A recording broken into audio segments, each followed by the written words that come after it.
우리가 겪는 모든 삶의 고난보다 더 크고 위대하신 하나님을 찬양합니다. 할렐루야. 우리 혹시 메르스 때문에 오늘 교회에 와야 하나 고민하신 분들이 있을 수도 있을 겁니다. 있으실 텐데요. 우리 옆 사람과 함께 인사합시다. 잘 오셨습니다. 우리 하나님께서 지켜주십니다. 다 잘 될 겁니다. 메르스로 인해서 건강상에 또는 경제적으로 고통받는 모든 이 땅의 국민들에게 하나님 주시는 놀라운 은혜와 위로와 긍휼이 풍성한 주일 되기를 주의 이름으로 간절히 축원합니다.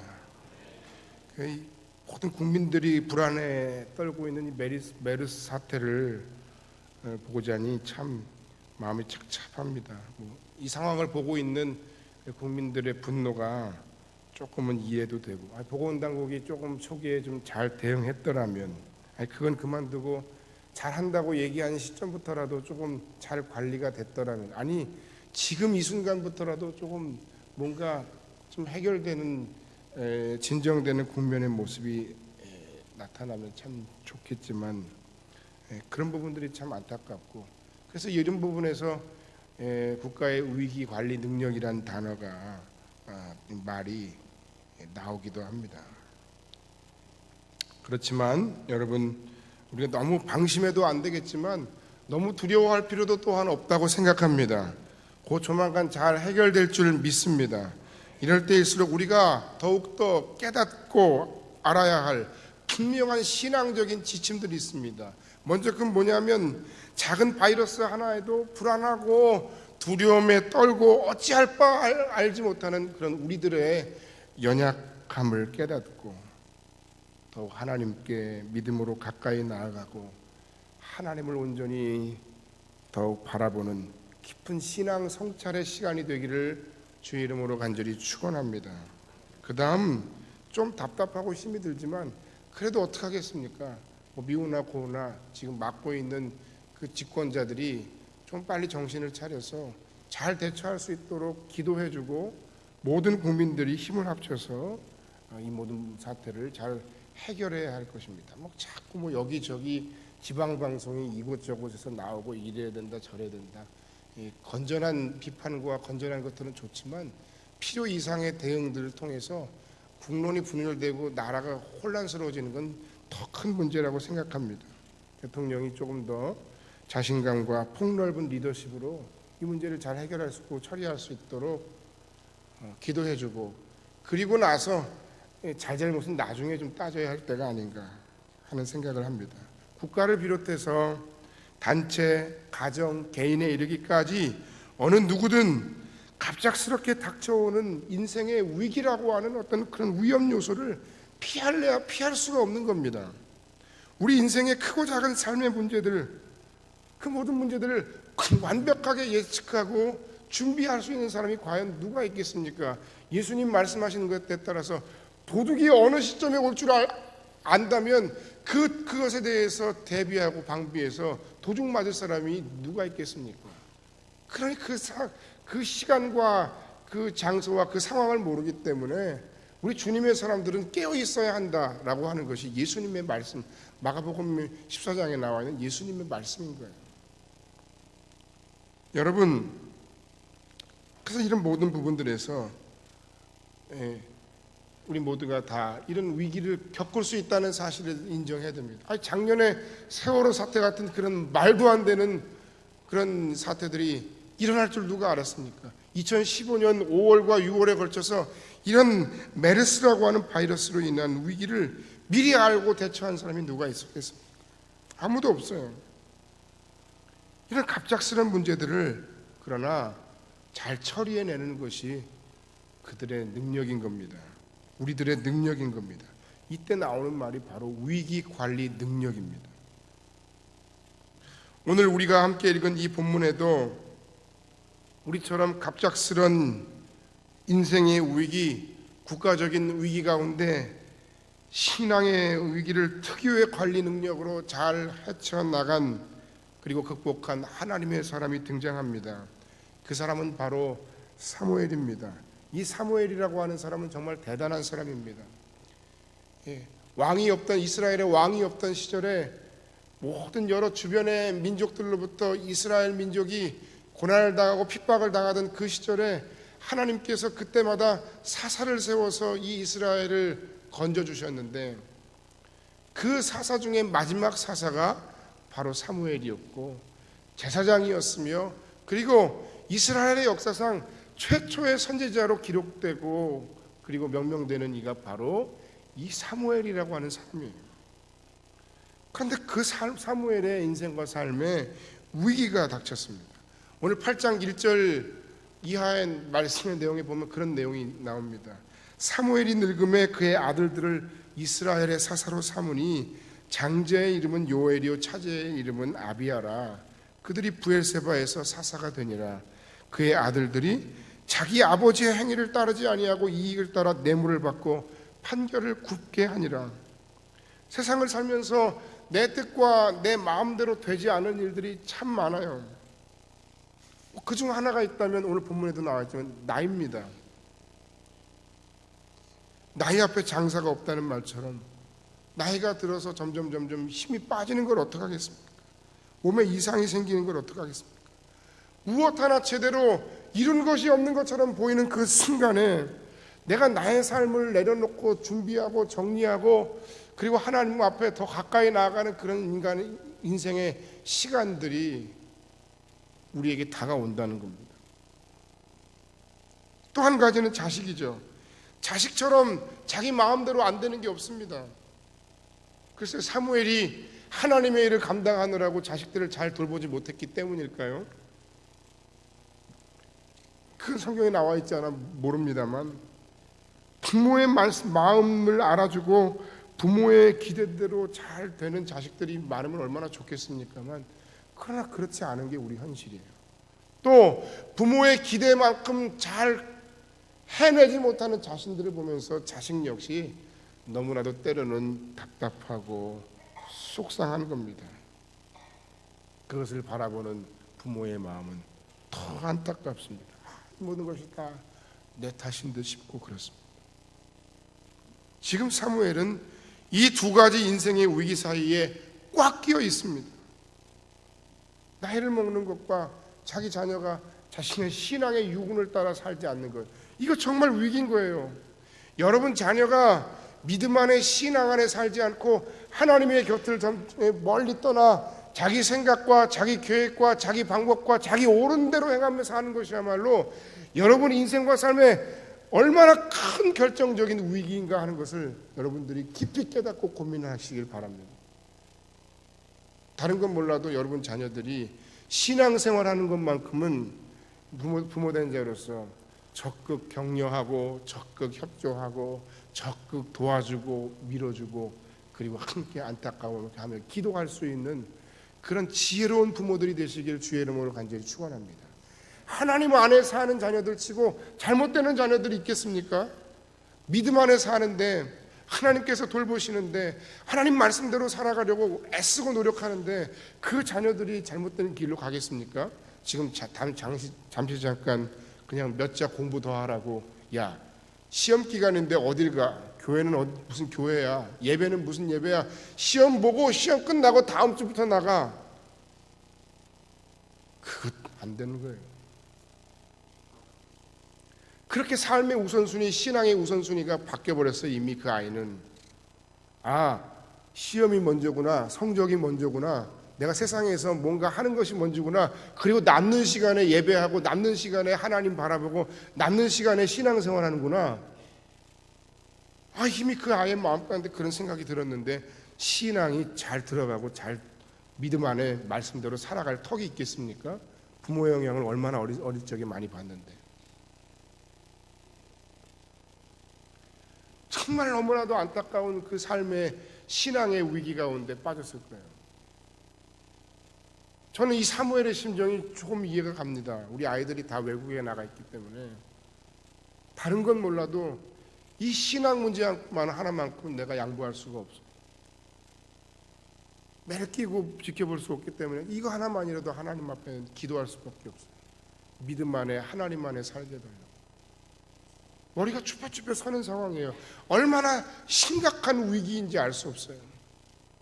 그냥 목사이기 때문이 아니라 하나님의 사람의 양심으로 우리 자녀들에 대해서 얘기하는 거예요. 저는 사무엘의 입장이 충분히 공감이 돼요. 이거 정말 큰 위기가 아닐 수 없어요. 근데 위기조차도 위기가 위기인지 모르는 부모들이 혹시 이 자리에 앉아 있으면 참 안타깝습니다. 그런데 거기다가 상처난 깊게 파인 상처 위에 소금을 뿌리는 사건이 하나가 더 나타나죠. 4절 5절입니다. 이스라엘 모든 장로가 모여 라마에 있는 사무엘에게 나아가서 그에게 이르되 보소서 당신은 늙고 당신의 아들들은 당신의 행위를 따르지 아니하니 모든 나라와 같이 우리에게 왕을 세워 우리를 다스리게 하소서 한지라. 이스라엘의 장로들이 지금 사무엘에게 무슨 이야기를 하고 있는 겁니까? 당신은 이제 나이가 많고 당신의 아들들은 당신을 닮지 않아 시원치 않습니다. 당신이 잘해온 것까지는 우리가 인정하지만 당신 이후에는 어떻게 하겠습니까? 왜 그걸 자기들이 걱정합니까? 하나님이 다 예비하시고 준비하셨을 텐데. 그동안 사사기를 보나 이스라엘의 모든 역사를 봤을 때 그들이 망쳐놓으면 그들의 위기를 건져주시고 그들로 하여금 그 모든 위기 가운데 살아나게 하시고 그리고 도와주신 이가 하나님이신데 이제 그들이 엄청난 독립선언을 지금 하고 있는 거예요. 독립이라고 해서 독립이 다 좋은 게 아니에요. 다른 건 다 독립해도 괜찮아요. 자녀들이 장성해서 부모로부터 독립하는 건 어쩌면 자연스러운 일일지 몰라요. 정서적으로나 신체적으로나 당연한 일입니다. 그러나 하나님으로부터 신앙으로부터 독립하는 건 그건 안 되는 일이죠.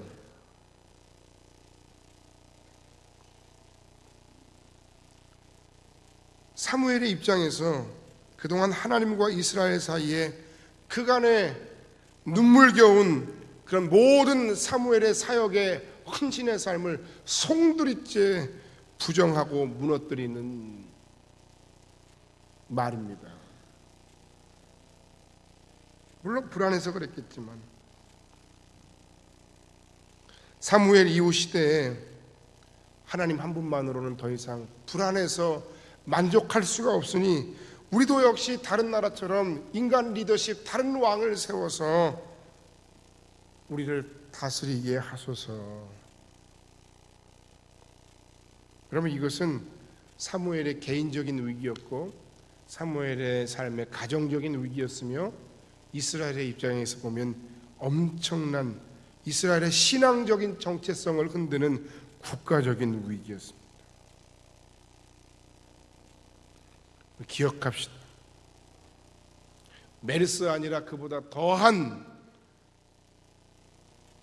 전쟁과도 같은 그런 위험의 요소, 위기의 상황이 우리에게 닥쳐온다 할지라도 우리는 하나님의 사람으로서의 우리의 신앙의 정체성을 분명하게 세우고 잃지 말아야 합니다.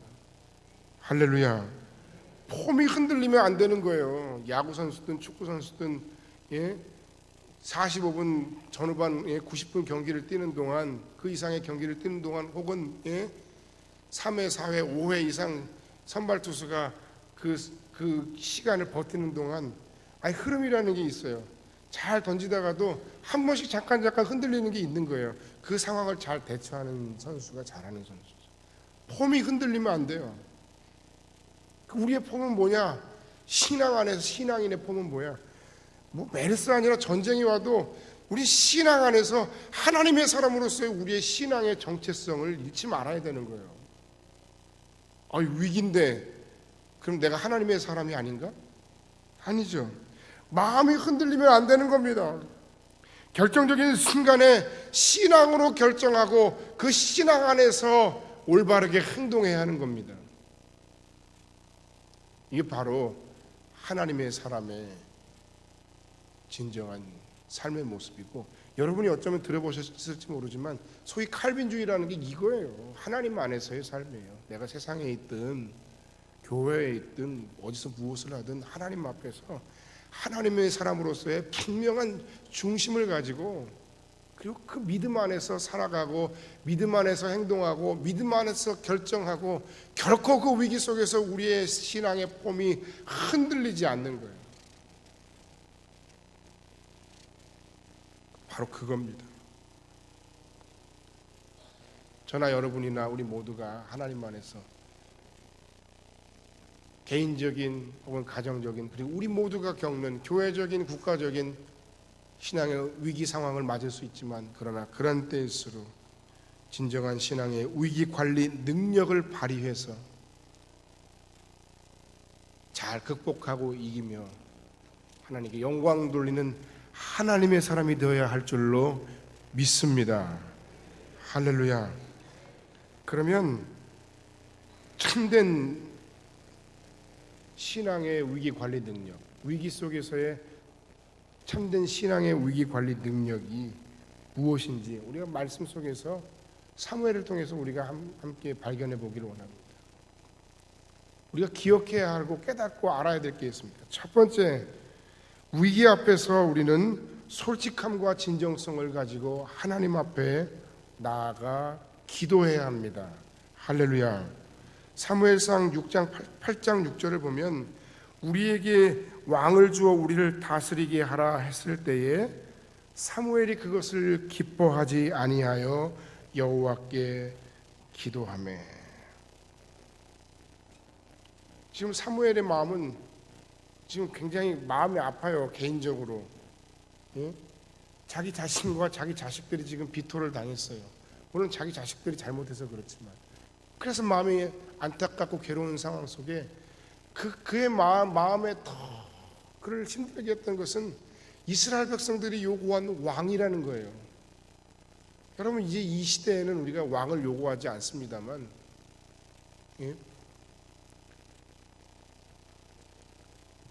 이 왕이라는 제도가 무엇인가, 그 사무엘의 신앙적인 입장에서 보면 굉장히 안타까웠던 거예요.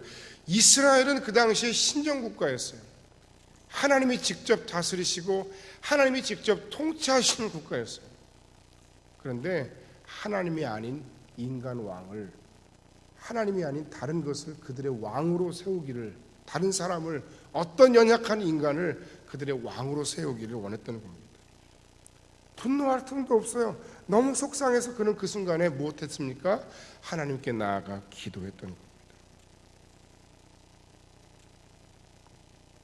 맹명관 중소기업혁신연구원 교수가 있는데, 세바시에도 나오고 또 여러 엄청난 대기업의 이렇게 위기관리 능력에 대해서, 경영에 대해서 조언하고 강연하고 그렇게 돌아다니시는 분입니다. 이분이 요새 소위 많이 뜬다는 분인데, 기업이 위기가 오면 초기 대응과 원인 규명을 참 잘해야 된다. 그걸 잘 못해서 어려움을 겪는 기업들이 우리나라에 많다. 대한항공 사태나 혹은 제2롯데월드 이야기를 그분이 하면서 무슨 얘기를 하냐. 아니, 사람이 죽어나가는데, 그리고 실질적으로 문제가 있는데 자꾸 아무런 문제가 없다. 우리는 아무런 문제가 없다. 아무런 문제가 없다. 아니, 차라리 이러는 게 원인인데 우리가 이런 문제를 이렇게 잘 해결하겠다. 이렇게 해야 되는데 그렇지 못하고 있다는 겁니다. 고개 숙여 사과만 한다고 해서 해결될 문제가 아니다. 솔직함과 진정성이야말로 위기와 반드시 동일하게 가야 한다라고 이분이 주장했습니다.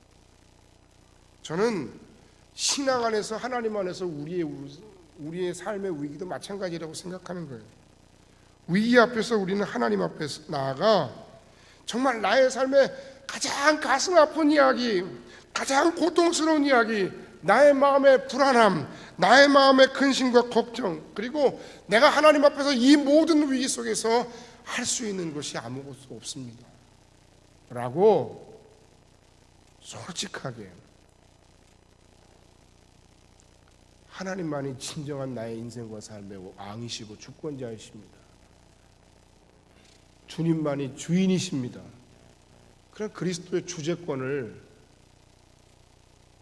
고백하고 인정하는 그 사람이야말로 어떤 고난과 어떤 시련과 어떤 위기가 닥쳐도 그것을 극복할 수 있는 준비가 되어 있는 사람입니다. 할렐루야. 사무엘처럼 말이에요. 하나님 도와주세요. 여러분, 왜 그게 어려울까요? 아직 덜 힘든 겁니다. 아직 걱정이 덜 되는 거예요. 메르스를 위해서 여러분 한 주간 동안 하나님 앞에 기도하신 분들이 이 자리에 과연 몇 퍼센트나 될지 제가 굉장히 궁금합니다. 아유, 우리 가족만 아니면 돼, 나만 아니면 돼, 그런 분들은 없겠죠. 아유, 큰일 났네, 걱정스럽네, 아, 왜 이렇게밖에 못해? 충분히 나올 수 있는 반응입니다. 그러나 이것이 정말 우리의 인생과 삶의 큰 위기라면 우리는 하나님 앞에 엎드려 나아가 기도해야 하는 겁니다. 여러분, 기도하셨습니까? 아니면 불안해하고 걱정하고 근심하면서 욕만 하셨습니까? 결국 하나님이 도우셔야 합니다. 하나님이 해결하셔야 합니다. 하나님이 역사하셔야 합니다. 이런 일들은 앞으로 더 많이 나타날 거예요. 제가 지난 금요 심야기도 때도 잠깐 말씀드렸습니다만 20세기가 가고 21세기가 가면서 21세기로 넘어오면서 그때 밀레니엄 할 때 사람들이 다 같이 미래학자들이 뭘 주장했는가 하면 앞으로 인간의 모든 불치병들이 하나하나 다 정복되어져 갈 것이다. 결국 암도 정복되는 시대가 21세기에는 올 것이다. 그런데 한 가지 더 예측을 했어요. 그런데 동시에 우리가 알지도 듣지도 보지도 못했던 그런 새로운 질병들이 또다시 생길 것이다. 문명이 발달하고 의학이 발달해서 점점 우리의 모든 살아가는 삶의 여건이 나아지고, 그리고 인간의 평균 수명이 연장되지만 그에 못지않게 뭐예요? 우리가 알지도 못하고 듣지도 못하고 보지도 못했던 엄청난 질병들이, 엄청난 병들이 이미 나타날 거라고 90년대 말에 2000년대 들어오기 전에 이미 사람들이 예측했어요. 슈퍼박테리아니 뭐니, 그냥 그 모든 일들 중에 하나예요. 앞으로 이런 일들은 더 많이 나타날 거예요. 그래서 병원에서 수술을 하는 의사들이나 의료인들이나 혹은 이런 사람들일수록 오히려 하나님을 믿고 의지하는 사람들이 많을 수밖에 없어요. 내가 아무리 열심히 해도 사람의 생명의 소관은 하나님께 있는 거예요. 내 생각과 내 뜻대로 내 방법대로 되지 않습니다. 죽을 것 같지만 살아나고 살아날 것 같지만 죽는 것이 우리의 인생이에요. 하나님께 달렸어요. 이제는 우리가 우리의 겉에 들어있는 어떤 거품을 제거하고, 국가도 마찬가지고 우리 개인도 마찬가지예요. 예? 거품이 너무 많아요. 이게 우리 실력인 거예요. 누구 욕할 것도 없어요. 우리가 함께 만들어 놓은 거예요. 힘은 요거밖에 안 되는데 그냥 마치 세계에서 가장 잘 사는 나라들의 그런 모든 걸 다 그냥 그대로 똑같이 따라가 흉내를 내면 그걸 우리가 다 감당할 수 있겠어요? 조금 양보할 것은 양보하고 접을 것은 접고 정말 더 집중해야 할 것에 집중하고 겸손하게 우리가 우리의 위치를 고백하면서 한 단계 걸어 나가야죠.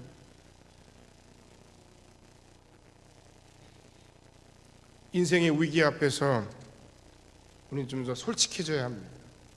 우리는 더 진정성을 가지고 하나님 앞에 우리의 연약함과 우리의 문제들을 가지고 나아가 기도해야 합니다.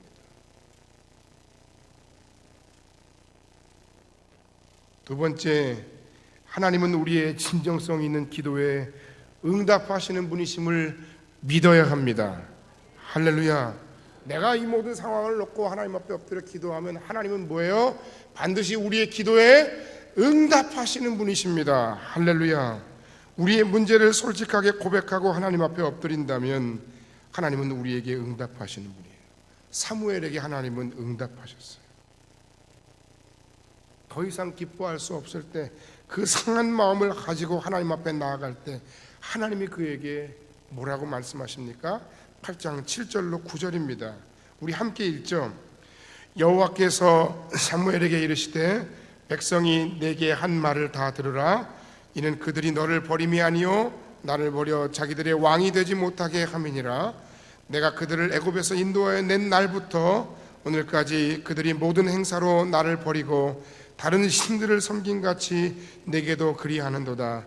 그러므로 그들의 말을 듣되 너는 그들에게 엄히 경고하고 그들을 다스릴 왕의 제도를 가르치라. 하나님은 이스라엘이 사무엘을 버린 것은 곧 하나님 자신을, 당신을 버린 것이라고 단정적으로 말씀하셨습니다.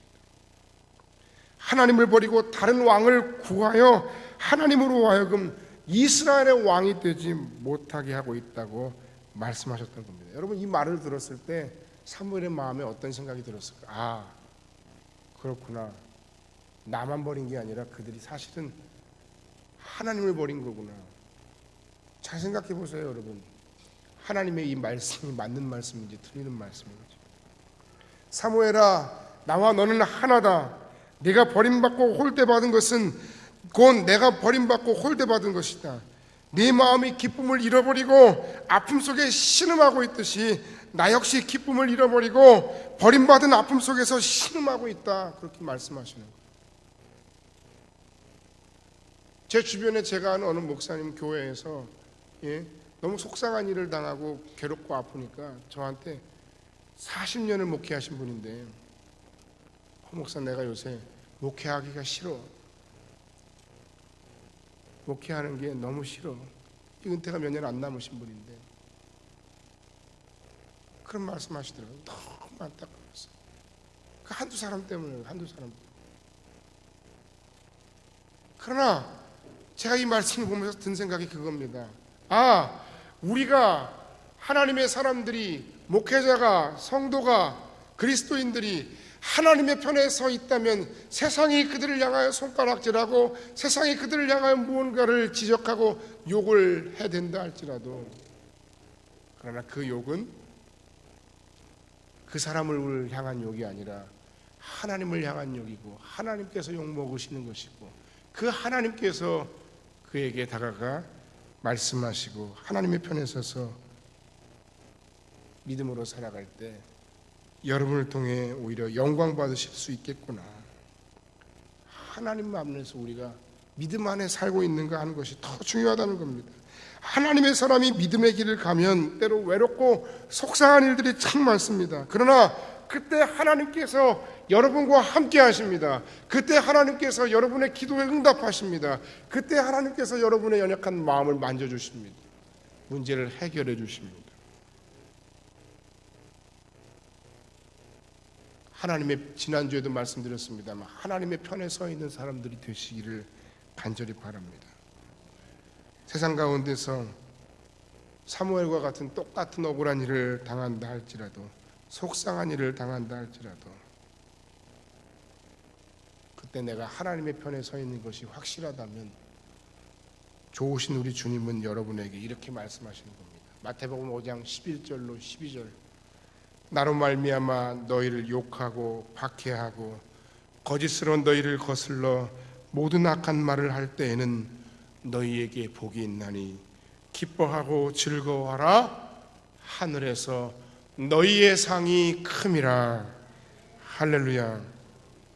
하나님은 우리의 모든 진정성 있는 기도에 응답하시고 위로하시며 그리고 이 모든 문제를 해결해 주시는 좋으신 분입니다. 마지막 세 번째, 위기 속에서의 선택은 자유입니다. 그러나 그 선택에는 반드시 책임이 따른다는 사실을 기억해야 합니다.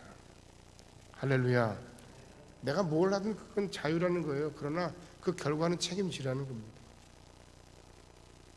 오늘 본문 말씀에 보면 8장 9절에 그러므로 그들의 말을 듣되 너는 그들에게 엄히 경고하고 그들을 다스릴 왕의 제도를 가르치라. 조금 이해가 가지 않습니다. 하나님은 어째서 이렇게 하셨을까? 자신을 버리고 왕을 세워달라는 그런 백성들의, 이스라엘의 요구에 하나님은 어째서 사무엘에게 너희는 그들에게 엄히 경고하고 그들을 다스릴 왕의 제도를 가르치라. 그리고 나서 결국은 어떻게 합니까? 왕을 세워주시죠. 왜 이렇게 했을까? 이 부분에서 참 우리가 많은 부분을 생각하게 됩니다.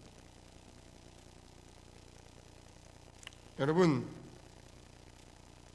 남에게 피해가 가지 않는 범위 안에서 내가 모든 그 삶의 위기 상황이든 어떤 상황이든 뭔가 자유롭게 결정하는 것은 굉장히 자연스러운 일입니다. 그러나 그 결과는 자신이 책임져야 된다는 말입니다. 비신앙, 불신앙은 자유입니다. 그러나 그 책임은 반드시 본인이 져야 한다는 메시지입니다. 하나님의 곁을 떠날 수 있습니다. 하나님 안에 사는 것이 속박받는 것 같아서 내가 그것이 싫다고 버릴 수 있습니다. 그러나 그 결과는 자신들이 져야 한다는 겁니다. 내 주변에 아무리 훌륭한 정치가, 아무리 존경할 만한 사람, 아무리 훌륭한 목사, 아무리 훌륭한 친구가 있다 할지라도 내 인생과 삶에서 그들이 하나님이 하실 역할을 대신해 줄 수는 없는 거예요. 하나님이 있어야 할 자리에 그들을 세우면 안 되는 거예요. 하나님이 계셔야 할 자리에 목사가 서서는 안 되는 거예요.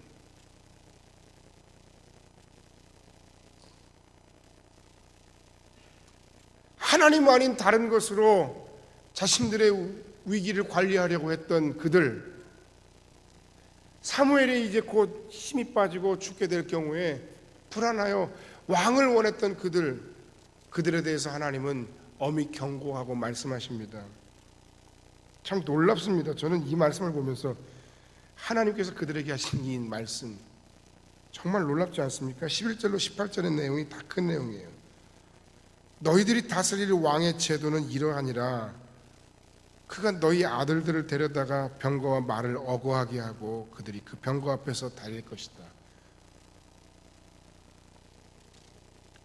그가 또 너희의 아들들을 천부장과 50부장을 삼을 것이며 자기 밭을 갈게 하고 자기 추수를 하게 하고 자기 무기와 병거의 장비도 만들게 할 것이며 그가 또 너희의 딸들을 데려다가 향료 만드는 자와 요리하는 자와 떡 굽는 자로 삼을 것이며,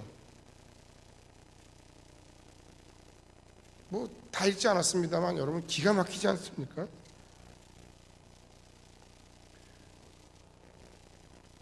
교회신학 또는 조직신학이라는 것에서 유기라고 하는 말이 나와요. 유기.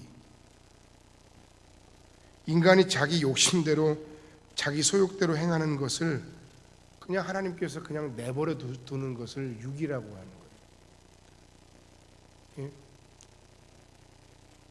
남편과 아내 간에 정말 서로 너무 마음이 안 맞고 살아서 그냥 마음대로 살아 하는 걸 뭐 정서적 독립이라고 그러던데, 하나님과 우리 사이에 하나님께서 기뻐하시지 않은 일을 자기의 소욕, 자기의 생각, 자기의 욕심, 자기의 마음대로 다 하고 하나님을 하나님으로 인정하지 않고 살아가는 그 모든 것에 대해서 하나님이 그냥 그래 마음대로 해봐라 라고 하는 걸 뭐라 그런다고? 유기.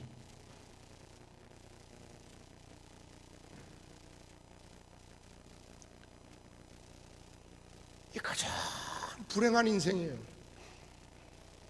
여기 있는 여러분들 중에 나는 하나님과 상관없이 살기를 원합니다. 하나님께서 나를 그냥 내버려 두셨으면 좋겠습니다. 제발 제 인생에 하나님 관심 꺼주세요. 그래도 되는 분이 있으십니까? 이게 가장 최고의 무서운 심판이고 가장 최고의 무서운 형벌이에요. 영생의 복은 반대는 뭐죠? 영원토록 하나님과 내가 영원토록 함께하는 거예요. 내가 어디에 있든 내가 무엇을 하든 내가 인생의 사망의 가장 음침한 골짜기에 다닐지라도 하나님께서 나와 함께하십니다. 내가 너를 지명하여 불렀나니 너는 내 것이다. 네가 어디로 가든, 네가 불 가운데로 지나든, 네가 불 가운데로 행하든 물이 너를 삼키지도 불이 너를 사르지 못할 것이다. 그것이 하나님 백성, 하나님의 사람들의 은혜와 축복인데 그 반대가 뭐라고요? 그 반대가 육이라고요. 하나님은 이스라엘 백성에게 바로 그러한 결과를 말씀하신 거예요. 왕 세우고 싶다고? 나를 버리고 왕을 세우겠다고? 내가 아닌 다른 인간의 왕으로 하나님의 자리를 대신하겠다고? 그래, 마음대로 해. 그러나 그 결과는, 그 심판은 네가 당해야 돼. 네가 책임져야 돼. 말씀을 맺겠습니다. 사무엘의 인생의 말년에 정말 커다란 위기의 상황이 닥쳤어요. 신체적으로, 가정적으로, 국가적으로. 그동안 헌신적으로 사랑하고 섬겼던 이스라엘이 나이와 자식을 빌미로 사무엘과 하나님을 밀어내고 자신들을 위한 인간 왕을 세우려 했습니다. 그러나 하나님의 사람 사무엘은 생의 마지막 이 위기를 잘 극복했습니다. 아프고 상한 마음을 하나님께 가지고 가서 하나님께 매달리고 하나님의 말씀을 듣고 그 하나님의 말씀에 순종했기 때문입니다. 여러분, 우리가 당한 위기가 무엇입니까? 이 위기를 잘 관리할 수 있는 신앙의 위기 관리 능력을 여러분은 가지고 계십니까? 하나님께 믿음으로 나아가 고백하시기 바랍니다.